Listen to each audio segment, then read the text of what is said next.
Eiropā ir parādījušies bankomāti, kas neļauj izņemt un iemaksāt skaidru naudu.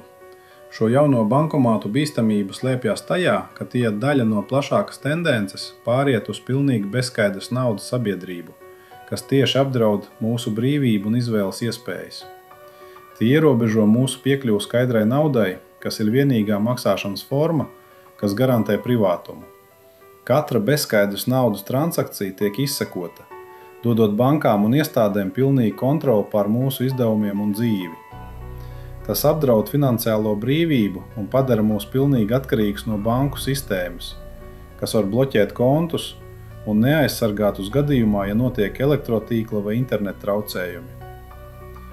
Pieejas samazināšana skaidrai naudai izstumj vecāku gadagājumu cilvēkus un tos, kam nav bankas kontu, no ekonomikas, pārkāpjot taisnīguma principus. Skaidra nauda ir mūsu pēdējā neatkarības robeža un aizsardzība pret iespējamu programmēšanu vai izdevumu ierobežošanu nākotnē.